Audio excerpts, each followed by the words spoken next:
Malanga est enfin libre. Oui, les amis, pour ceux qui suivent l'actualité du côté du Congo, ce jeune américain d'origine congolais et dont son papa et lui et trois autres Américains ont voulu faire un coup d'État au Congo, apparemment ça aurait mal tourné et son papa, on l'aurait rip sur place. Mais lui et ses trois autres frères, on les a conduits à la prison et ils ont même été jugés et condamnés pour la peine à RIP. Et bon, vous savez qu'ils ont un passeport américain. Vous savez comment la puissance américaine, apparemment, il y a des démarches qui se sont déroulées et aujourd'hui, il est libre. Je préfère ensemble qu'on écoute quelques mots de Christian Malanga, je pense que c'est comme ça qu'on appelle, et dès sa prise de parole, il faut dire, durant les 4-5 mois qu'il a fait en prison, il a appris à parler le lingala. Mais Dieu merci, le monsieur qui est placé là va traduire en français pour que vous puissiez comprendre de quoi est-ce qu'il s'agit. Je voudrais m'occuper de mon père.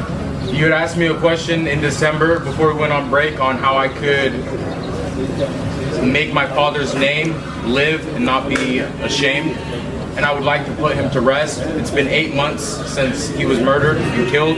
I would like to finally put him to rest and go home to my family. Je voudrais m'occuper du nom de mon père, enfin, qui repose en paix. Ça m'a fait poser la question de comment est-ce que je vois mon père. Là, je voudrais m'occuper de sa mémoire, organiser, voilà, le deuil de son père. Et repose en paix. Et après cela, je retourne chez moi à la maison aux États-Unis d'Amérique. Donc, l'écrit a dit que, prenant la parole en demandant les prévenir et demande à la Cour de le mettre en liberté afin de faire le deuil de son père et rentrer aux États-Unis d'Amérique. Impliquant 4 personnes d'où Christian Malanga et Marcel Malanga, d'où Christian Malanga a perdu la vie sur le champ de bataille, restant 3 Américains, d'où Marcel Malanga qui est le fils de Christian Malanga, qui vont être condamnés à mort, combinés avec les Koluna. L'Américain Marcel Malanga et ses 2 autres confrères américains blancs, condamnés à mort en première instance pour leur implication présumée dans la tentative coup d'État du 19 mai 2024 en République démocratique du Congo, a proclamé son innocence devant les juges de la haute cour militaire en 2e instance. Il a exprimé son désir d'être libéré afin de rendre hommage à son défunt père, Christian Malanga. Donc aujourd'hui, Marcel Malanga est aux États-Unis. Je l'avais dit et je l'avais insisté que est-il possible de condamner 3 Américains sur le sol africain à mort?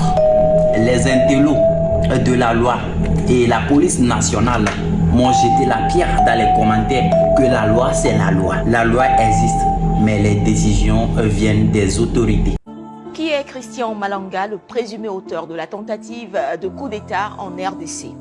Christian Malanga est américain d'origine congolaise.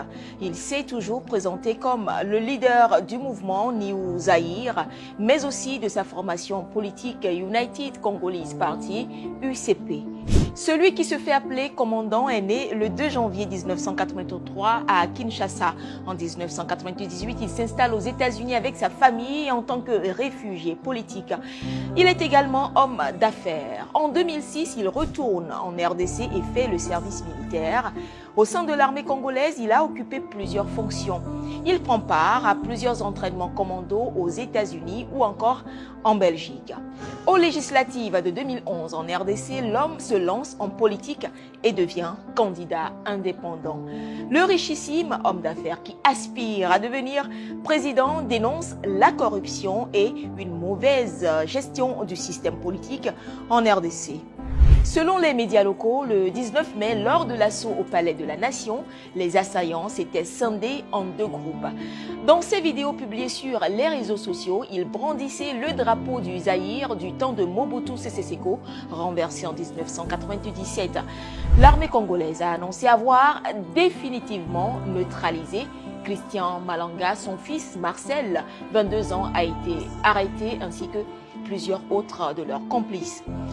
En tout cas, comme le jeune a dit dans la vidéo, les Américains, ils ont une puissance que voilà, c'est pas facile d'enfermer un Américain parce qu'il faut dire, certes, il est Congolais d'origine, mais il a un passeport américain et il y avait 2 autres whiteys américains avec lui là-bas. Donc vous voyez pourquoi aujourd'hui, si la justice congolaise a décidé de le condamner à la peine de RIP, mais voilà qu'aujourd'hui, par le poids de l'influence occidentale, voilà qu'aujourd'hui il est libéré et apparemment sa femme a écrit ce message là sur sa page que son mari est encore en vie, il va retourner aux États-Unis et continuer sa vie et RIP à son papa. On a écouté, il a dit avant de partir du Congo, il doit passer d'abord rendre un dernier hommage à son papa qui a été RIP ce jour-là, le jour où ils sont partis. Il voulait faire le coup d'État.